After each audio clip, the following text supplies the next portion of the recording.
Assalomu alaykum, Inspiring Education kanali obunachilari va bizning kuzatuvchilarimiz.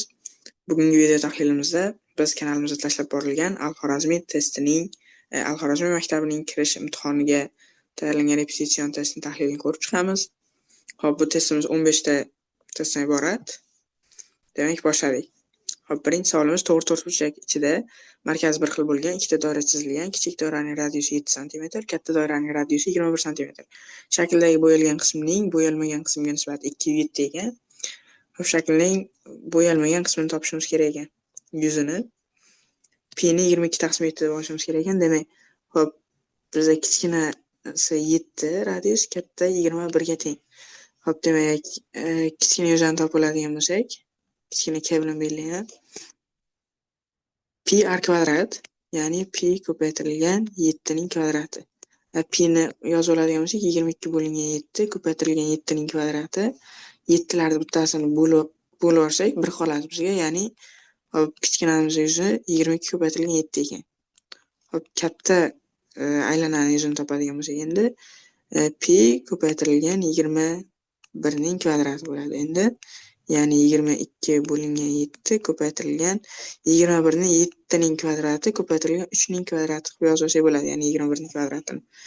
Shunda bizda bitta-bitta 7 lar ketadi.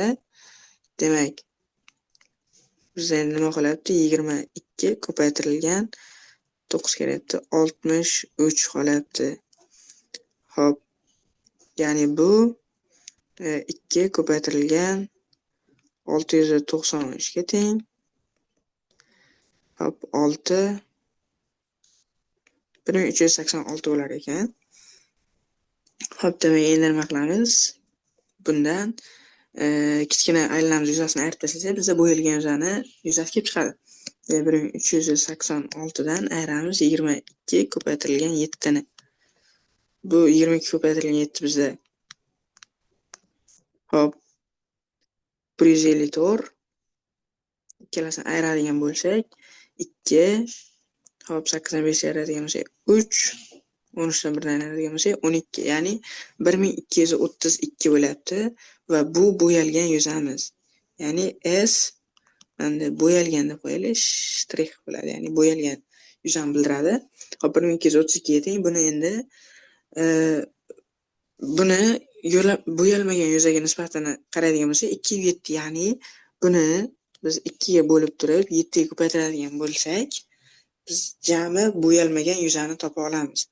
Demak, hop, 2 ga bo'ladigan bo'lsak 616 bo'lyapti. 7 ga ko'paytiradigan bo'lsak, hop, 7 kere 6 42 ni 2si, 4i 1 va 43 bo'ladi. Ya'ni 4312 bo'lar ekan javobimiz. Shuning uchun B javob bo'lyapti. Hop. Endi keyingi savolga o'tamiz. 6 ta o'xshash to'g'ri to'rtburchak A shakliga keltirilgan. Keyin bu to'g'ri to'rtburchaklar B shaklini hosil qilish uchun qayta joylashtirildi. Agar A shaklining yuzi 864 sm kvadrat bo'lsa, B shaklining perimetri qancha deb so'ralibdi. Hop, birinchi qiladigan narsamiz, ya'ni enini belgilasak, masalan, x ko'rinishda bitta to'g'ri to'rtburchagimiz. Keyin bu ham x bo'ladi, chunki bir xil to'g'ri to'rtburchaklar bilan. Bu ham, keyin bu ham x bo'ladi va ko'rishimiz mumkinki, 4 ta x bizga bitta hop to'g'ri to'rtburchagimizning bo'yini beryapti. Ya'ni bu 4x deb olsak bo'ladi. Endi bu yer x, keyin bu bo'yi 4x va tepadagi eni ham x bo'lyapti. Hop, yuzani qanday topamiz? Bizga yuza eni ko'paytirilgan bo'yi bo'ladi. Hop, eni bizda 4x deb bo'ladigan bo'lsak, ko'paytirilgan bo'yi 6x bo'lyapti. Teng bo'lyapti 864 ga. Demak, 24 ko'paytirilgan x ko'paytirilgan x teng bo'lyapti 864 ga. Demak, x ko'paytirilgan x teng bo'lyapti 24 bu yoqqa bo'liq o'tkazib olsak, bo'ladigan bo'lsak, bizda 36 ni berar ekan. Ya'ni qanday ikkita sonni bir xil sonni ko'paytmasa 36 bo'ladi bizda, bu albatta 6 ni. Demak, to'g'ri to'rtburchagimizni eni 6 ekan. Buni aniqlab oldik, eng kerakli narsalardan birini. Endi ikkinchi shaklimizni, hop, perimetrini topib chiqamiz. Hop, bu bo'lagimiz 6 va 12 24 bo'lyapti. Ya'ni 4 ta Hop, keyin bu to'rtburchagimizning bo'yi ham 24. Hop, buni eniga keladigan bo'lsak 6. Endi hop, bu ikkalasi bizda 6 dan 12 ni beradi, lekin bizda jami o'zi 24 edi.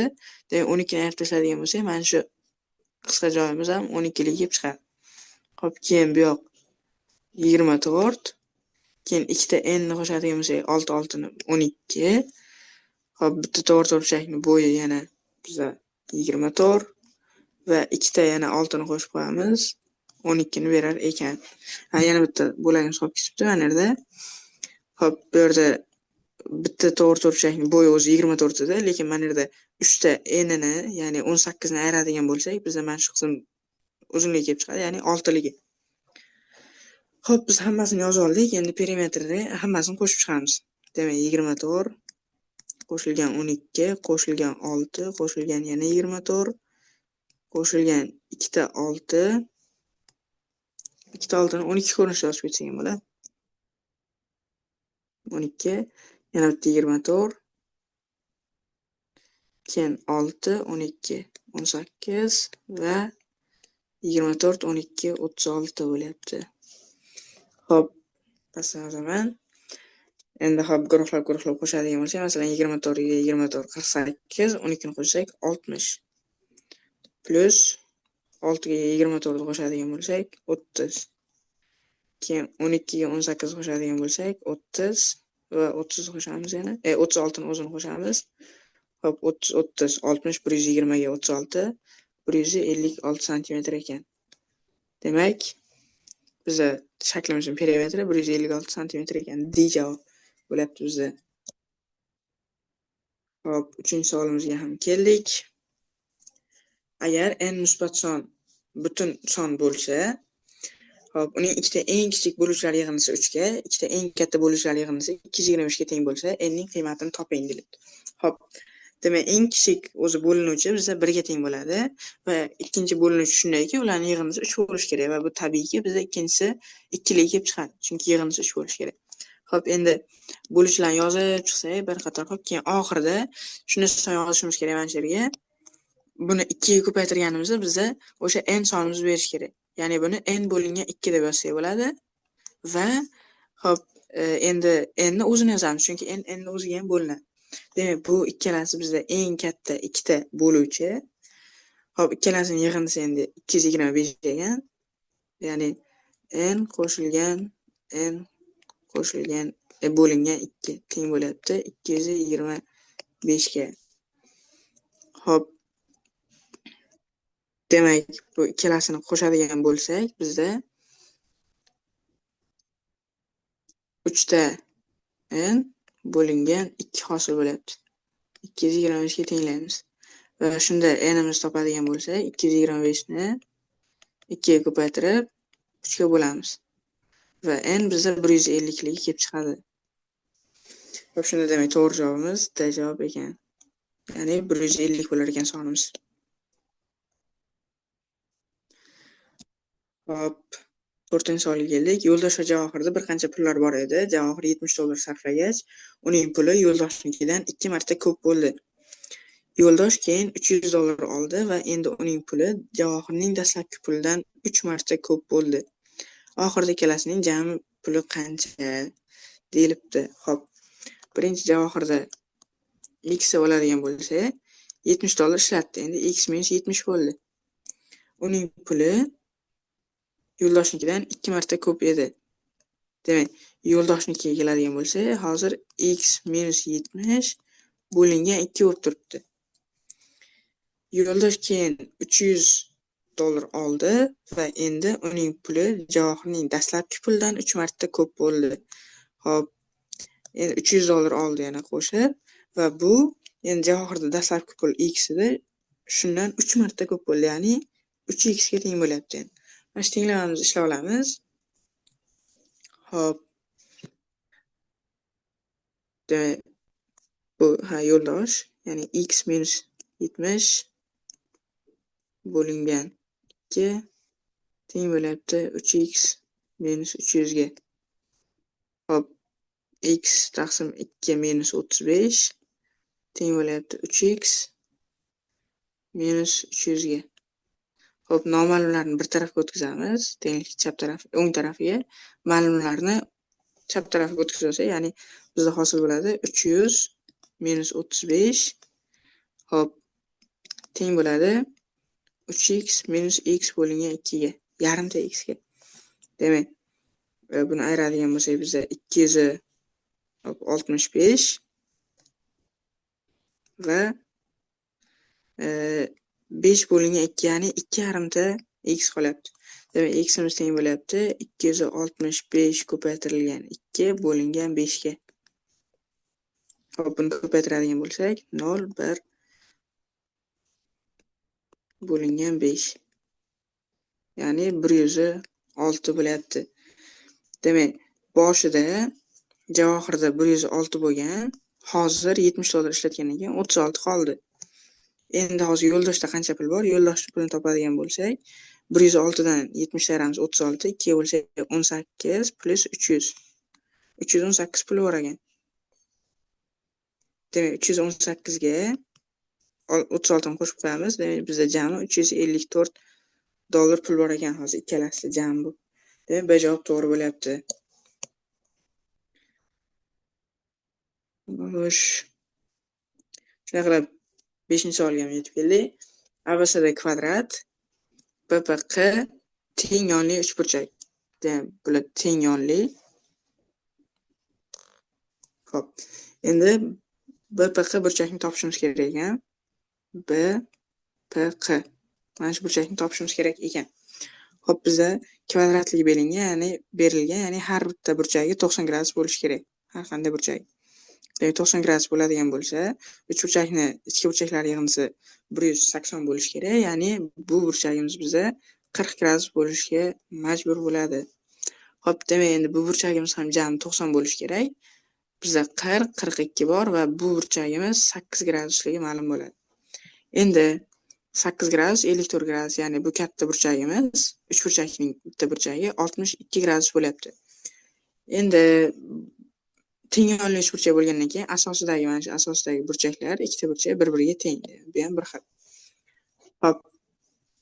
Bitta burchak B, P, Q ni oladigan bo'lsak, teng bo'lyapti 180 dan ayiramiz 62 ni. Chunki jami burchaklar yig'indisi 180 bo'lishi kerak. Shundan 62 ni ayirib turib 2 ga bo'lamiz va bizga har bitta mana shu burchagimiz kelib chiqadi.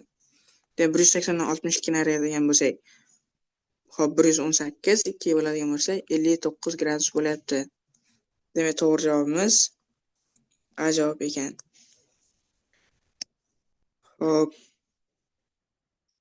Endi 6-savolga keldik. Quyidagi shaklning perimetri 90 ga teng bo'lsa, 3x minus 4 ning qiymatini toping deyilibdi. Hop, biz berilgan tomonlarga qarab olamiz birinchi. Masalan, mana 12, bu 6. Bizga nimani beradi endi? Tepadagi mana shu, hop, bu qism va bu barcha qismlarning yig'indisi mana shu 6 va 12 ga teng bo'ladi. Ya'ni, hop, 6 ga 12 18 bo'ladigan bo'lsa, tepadagilarning yig'indisi ham 18. Endi buni qo'shamiz 14. Hop, 3 ni qo'shamiz plus 3 va 15 ni qo'shamiz plus 15 bo'lyapti. Ikkimizga endi qaysi taraf qoldi? Mana bu tarafimiz, ximiz va mana shu noma'lum tomonimiz qoldi. Xo'p, bu noma'lum tomonni qanday topamiz? Endi mana shu yergacha 3 bo'lgandan keyin tepadan mana shu 3 bo'lgandan keyin, demak bizda mana shu ikkita mana shu kesmamiz 11 sm bo'ladi. Ya'ni 14 dan 3 ni ayiramiz 11. Demak, bizda x bilan qo'shib hisoblaganda ham mana shu yerimiz 11 bo'lishi kerak. Endi mana shu kichkinagina qismchamizni oladigan bo'lsak, 11 ayrilgan x ga to'g'ri keladi. 11 ayrilgan x ga. Endi hop, bu yoq jami 15 edi. 15 dan ayirsak 11 minus x ni, ya'ni mana shu qismni ayirib tashlasak, bizga tepa so'roq qismimiz kelib chiqadi. Va bu bizga 4 plus x bo'lyapti. Ya'ni plus 4 qo'shilgan x bizda 90 ga teng bo'lishi kerak. Hop, jami bizda bo'ladi endi 18 18 36, 14 qo'shsak 50, 15 qo'shsak 65, 68 va 4 ni qo'shamiz 72 bo'lyapti. 72 qo'shilgan ikkita x'imiz ham bor. 2x teng 90 va x bizga 9 lik ma'lum bo'lyapti va bizdan so'ralgan narsa 3x minus 4 ning qiymati. Ya'ni 3 ko'paytirilgan 9 minus 4 20 dan 4 ayirsak 23 va to'g'ri javobimiz D bo'lar ekan. Xo'p, 7-savolga yetib keldik. Samandarning qopida 10 ta qora, 5 ta qizil, 4 ta ko'k, 8 ta yashil sharlar bor. Sardor ko'rmasdan 4 ta har xil rangdagi shar olish uchun eng kamida nechta shar olishi kerak? Eng kamida deb so'rabdi. Xo'p, buning uchun nima qilamiz? Ya'ni bizda qolgan 3 ta 4 xil shar bizda bo'lishi uchun biz eng kam miqdorga ega bo'lgan 3 ta har xil rangli sharlarimizni birinchi hammasini chiqarib tashlashimiz kerak. Ya'ni 4 ta ko'kni chiqarib tashlaymiz. Tasavvur qilaylik. 5 ta qizilni va 8 ta yashilni chiqarib tashlasak, keyin aniq bizga 10 ta qora qopda qoladi. Ya'ni shu paytgacha nechta chiqardik? 5, 4 va 8. 12, 17. 17 ta chiqardik va endi bitta olishimizda bizga 4 xil rangdagi shar hosil bo'ladi. Va bu bizda C javobda berilgan 17 javobi.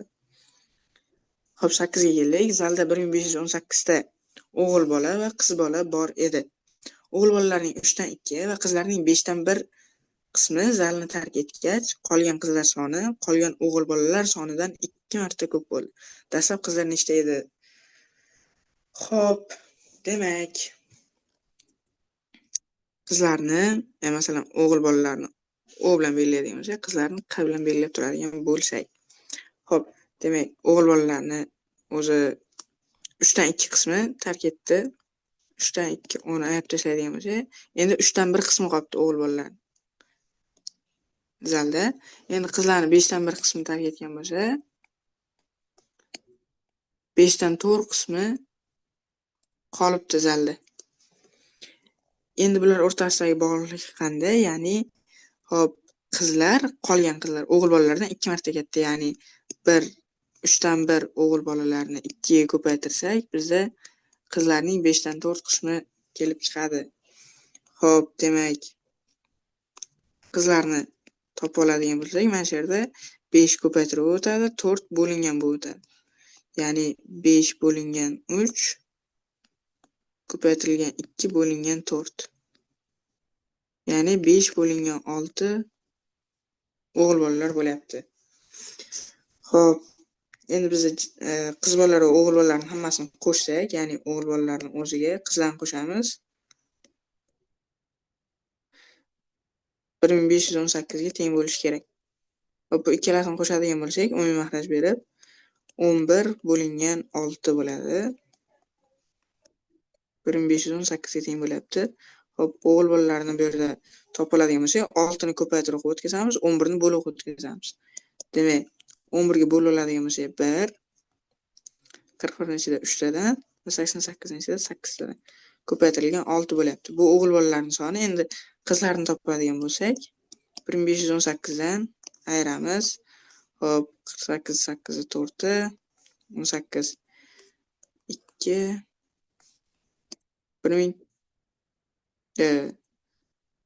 828 ni ayirar ekanmiz. Hop, demak 0 9 hop 14 dan 8 ni ayiradigan bo'lsak 6. Hop, biz mana shu yerda menimcha hisoblashimizda salgina xato ketdi. Ya'ni hop 6 kira 8 demak 48 bo'lyapti. Hop, 6 kira 3 18 2 2 828 demak 1518 dan ayiradigan bo'lsak, 690 o'zi variantlarimizda bor ekan bu javobda. Hop, bo'lishi bilan 8-savolimiz o'z yakuniga yetdi. To'g'ri javobimiz 690 bo'lyapti. Hop, 9-savolga keldik. Janob Uilsda bir nechta apelsin va noklar bor edi. Ularning 60% apelsin edi. Noklarning 70% va apelsinlarning 40% sotildi. 240 ta meva sotilmadi. Dastlab mevalar nechta edi deyilibdi. Xo'p, demak, belgiloladigan bo'lsak, apelsin bor bizda, nok bor. Apelsin demak, jamini 60% ni tashkil qilsa, jamini x deb belgilaydigan bo'lsak, bu 0.6x bo'ladi va noklar 0.4x bo'ladi. Endi nima deyilyapti? 70% noklar sotilibdi, 40% apelsinlar sotilibdi. Endi sotilmay qolganlari berilgani uchun biz sotilmay qolgan mevalarni hop x ko'rinishda ifodalay olamiz. Ya'ni 0.6x ning qancha qismi sotilmay qoldi? Apelsin 40% sotilgandan keyin 60% sotilmay qolibdi. Ya'ni 0.36 qismi qolibdi. Endi noklarga keladigan bo'lsa, 70% sotilgandan keyin 30% sotilmay qoladi. Ya'ni 0.4x ko'paytirilgan 30%. 0.12x. Hop, endi ikkalasini qo'shib 0.48x olamiz va bu 240 ga teng ekan. Shunda bizga x 500 ga teng ekanligi kelib chiqadi. Demak, bizdagi jam mevalar soni 500 ta ekan. Shunday qilib 10-savolga ham yetib keldik. 2009-yil 11-oktyabr sanasini biz quyidagi ko'rinishda yozishimiz mumkin. 11-19, ya'ni kun, oy, yil. Ya'ni ketma-ket kelgan uchta sonlarning kamayish tartibida 21-asrda ushbu xususiyatga ega bo'lgan 5-sana nechanchi yilga to'g'ri keladi deyilibdi. Xo'p, birinchisini o'zi oladigan bo'lsak, yilni birinchi yozamiz, ya'ni 00. Hop, 01 birinchi oy va ikkinchi kun. Endi keyingi yilimiz, ya'ni 3-kun, 2-oy va 1-yilda bo'lgan. Undan keyingisi 4-kun, 3-oy va 2-yilda. Undan keyingisi 5-kun, hop 4-oy va 3-yilda bo'lgan. Jam 4 ta bo'ldi. Bizdan 5-si so'ralgan ekan. Demak, 6-kun, 5-oy va 4-yilda bo'lar ekan. Ya'ni 2004-yilda 5-sana bo'lar ekan. Demak, javobimiz B javob bo'lyapti. Hop. 11-savolga yetib keldik. Jadvalga ko'ra quyidagi ifoda uchun berilgan javoblardan qaysi biri so'roq belgisi o'rnida bo'ladi? Ya'ni bizda x o'rnida qaysi harf bo'lishi kerak jadvalga qaraganda deyilyapti. Hop, bizda mana shu nuqtalar jadvaldagi mana shu belgi bilan bir xil funksiyani bajaradi. Ya'ni jadvalda o'zi qiymatlar berilgan, ya'ni a va mana shu belgi yana a yozadigan bo'lsak, bizga bu s ni beradi. Demak, shunday qilib turib, qolganlarini topib olishimiz kerak. Birinchi topadigan narsani mana shu qavsni ochib olamiz, ya'ni e va a ni qaraydigan bo'lsak, a b ni berar ekan. Demak, b x bo'lib turibdi va endi b bo'ldi mana shu qavs o'rniga va yana bizda ham bor va jami s ni berish kerak. Endi b va e ni qaraydigan bo'lsak, ya'ni b ni qaraydigan bo'lsak, s ni berar ekan. Xo'p, b x va yana o'sha belgimiz va s, demak bizga s ni berish kerak. Xo'p, endi nima qilamiz? Endi jadvalni bir tozalab olamiz birinchi va s ni ro'yxatiga qaraydigan bo'lsak, mana chizig'iga. Ya'ni s ni tanlasak, yana qaysi harf bilan kelganda bizda s paydo bo'ladi. Mana shunga qarasa, demak d bilan kelganda s paydo bo'ladi. Ya'ni mana shu b va x imiz bizga d ni berishi kerak. Ya'ni mana shu d ni bersa, d va s mana shu qonuniyatga ko'ra bizda javobimiz s chiqadi. Demak, b bilan qaysi harfni oladigan bo'lsak, d bo'ladi bizda variantda. B ga qaraymiz. Hop, d bo'ladigan o'zi bitta harf bor ekan, ya'ni a. Demak, x imiz bizda a ga teng ekan. Shuni to'g'ri javobimiz a variant bo'lyapti. Hop, 12-savolga yetib keldik. Rasmdagi kubning har bir tomonida natural son yozilgan. Qarama-qarshi tomonlardagi sonlar ko'paytmasi o'zaro teng. Kubdagi 6 ta sonning yig'indisining eng kichik qiymati nechaga teng deb so'ralibdi. Hop, demak, eng kichik qiymat so'ralgan paytda, demak, bularni ko'paytmasi bir xil. Demak, o'sha ko'paytma eng kam bo'lishini, eng kichkina son bo'lishini topishimiz kerak. Ya'ni, mana shu 3 ta sonimizni 15, 5 va 10 sonlarimizni ekukini topadigan bo'lsak, ya'ni eng kichik umumiy ko'paytuvchi topadigan bo'lsak, bizda hop 15, 3 va 5, 10, 2 va 5 va 5 turibdi. 5 2, 3 ni olar ekanmiz, ya'ni 30 bo'lar ekan. Eng kichik ko'paytma 30 bo'lishi mumkin ekan. Endi hop, kubni boshqa tomondagi sonlarni topa olamiz endi. 15 ni qarama-qarshisida demak 2, 5 ni qarama-qarshisida 6 va 10 ni qarama-qarshisida 3 bo'lishi mumkin ekan. Hamma endi raqamlarni qo'shib chiqadigan bo'lsak, biz 25, 30 va 11, 41 ni olar ekanmiz. Demak, bizning to'g'ri javob 41 ekan. Hop, 13-savolga ham yetib keldik. Berilgan shaklning yuzi necha kvadrat birlikka teng deyilibdi. Hop, bu shaklimizni yuzini hisoblash uchun qismlarga bo'lib olamiz. Masalan, hop, mana shu yerda bitta qismga bo'lsak, bu tomon to'g'ri to'rtburchak shakliga keltirib oldik, ya'ni bu tomoni ham 7. Endi bu yog'i 25 bo'lib qoldi. 7 va 10 bu masalan birinchi yuza deb oladigan bo'lsak, 7 ko'paytirilgan 10, ya'ni 70 ekan. Hop, endi mana yerdan yana bitta katta yuzani bo'lib oladigan bo'lsak, ya'ni S2 deb belgilasak, bu 25 edi tomoni, bitta tomoni 25 va eni 18 edi. Demak, ko'paytiradigan bo'lsak 450 bo'lar ekan. Endi 3-yuzamizni qanday topamiz? Hop, bu bizga jami 25 edi. Mana yerimiz 18 bo'lgani uchun, mana shu tomonimiz ham 7 lik kelib chiqdi. Bu yoq uzunligi bor edi 7, eni va bo'yi bor endi bizda. 3-yuzada belgilay oladigan bo'lsak, 7 kara 7, ya'ni 49 bo'lar ekan. Hop, hammasini qo'shadigan bo'lsak, bizda 520 ga 49, 569 bo'lar ekan va bu C javobimizda ko'rsatilgan. Hop, 14-savolga ham yetib keldik. Ikki shahardan bir vaqtda qarama-qarshi yo'nalishda avtobus soatiga 58 km tezlik bilan, hop, ikkita shaharni belgilab olaylik. Birinchisidan avtobus yo'lga chiqibdi va 58 ekan tezligi, ikkinchisidan velosiped chiqibdi va tezligi 14 ekan. Velosiped 70 km yo'l yurgandan so'ng ular orasidagi masofa 412 km bo'lgan. Demak, shu M deb belgilasak, mana shuni topishimiz kerak. Hop, 70 km yurib qo'yibdi. Ikkalasi bir vaqtda boshlagan. Endi bizga hozir topishimiz kerak bo'lgan narsa, mana shu 70 km bosib o'tish uchun qancha vaqt sarflagan.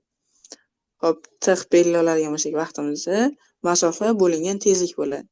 Ya'ni 5 soat bo'lyapti. Ya'ni 5 soat yurib, mana shu tezlik 14 tezlik bilan 5 soatda 70 km masofani bosib o'tgan. Hop, 70 km masofani bosib o'tgan. Demak, endi 5 soatda hop, avtobusimiz qancha masofani bosib o'tadi? Ya'ni 5 ko'paytirilgan 58 bo'lyapti. 250 va 40 qo'shadigan bo'lsa 290. Endi mana shu ikkalasini jami qo'shib chiqadigan bo'lsak, bizga 412 ni berish kerak. Ya'ni 290 qo'shilgan M qo'shilgan hop 70 teng bo'lish kerak 412 ga. Va bunda bizda M imiz teng bo'ladi 412 ayrilgan 360 ga. Ya'ni hop, M ya'ni ikki shahar o'rtasidagi masofa 52 bo'lar ekan. Demak, to'g'ri javobimiz C bo'lar ekan. Hop, 15-savol. Rasmda 3 ta bir xil kichkina kvadratchalar, bitta katta kvadrat va katta hamda kichik aylanalar tasvirlangan. B nuqta katta aylananing markazi, A nuqta esa kichik aylananing markazi ekan. Agar katta kvadrat tomoni uzunligi 21 sm bo'lsa, S da kesmaning uzunligini toping debdi. Hop, katta kvadratimiz S bilan sariq rang bilan chizilgan. Har bitta tomoni 21 ekan. Bitta tomonini esa 3 ta kichkina kvadratimiz bilan to'ldirsak bo'lar ekan. Endi bu nimani bildiradi? Bitta kichkina kvadratimiz tomoni 7 ligini, ya'ni 21 bo'lingan 3 teng bo'lyapti 7 ga. Hop, endi keyin nima qilamiz? Endi AB ni endi radius topsak bo'ladi, ya'ni kichkina aylanamiz radiusi. Ya'ni kichkina r bilan belgilasak, bu nimaga teng bo'lyapti? Bitta o'chirib tozalab olamiz. Demak, tomoni 21, buni har bir tomoni 7 ekan. Demak, mana 21 va kichkina tomonimiz, kichkina kvadratimiz 7 ga teng uzunligi. Demak, mana shu radiusimiz 21 plus 7 bo'lar ekan. Va 28 santimetr ekan. Kichkina radiusimiz. Endi bu nima bildiradi? AB ham bizga radius. Ya'ni AB ning uzunligi ham bizda 28 santimetr. 28 santimetr. Xo'p. Endi AB bizda ma'lum. Hop, katta aylanamizni endi radiusini topiladigan bo'lsak, ya'ni kattaroq belgilaymiz, ya'ni radius. Bu bizda mana shu AB kesma va bitta kichkina kvadratimiz tomonni yig'indisiga teng, ya'ni hop AB qo'shilgan 7. AB bizda 28 edi. 7 ni qo'shadigan bo'lsak, 35 bo'lar ekan. Hop, 35 santimetr bo'ldi katta radiusimiz. Bu BD ning uzunligi ham teng, chunki BD ham bizda katta radius, ya'ni BD kesmamiz 35 santimetr bo'lyapti. Endi yana nimalarni topib bo'ladi? Hop, 3 ta kichkina kvadratimiz bir-birini ustiga qo'yilgandi va uzunligi 21 santimetr edi. Va bu ABC mana shu qora rang bilan chizilgan to'g'ri burchagimizni BC tomoniga teng bo'lgani uchun, ya'ni BC ham bizda 21 santimetr bo'ladi. Endi CD qanday topiladi bizda? BD ma'lum kesma uzunligi va shundan BC kesma uzunligi ayriladi. Demak, CD kesma 35 minus 21, ya'ni 14 santimetr bo'lar ekan. To'g'ri javobimiz C varianti ekan. Xo'p, shu bilan bugungi Al-Xorazmiy maktabining kirish imtihoni uchun tayyorlangan repetision testimiz tahlili o'z yakuniga yetdi. Qolgan videolarda yana ko'rishamiz deb qolamiz. Xo'p, sog' bo'ling.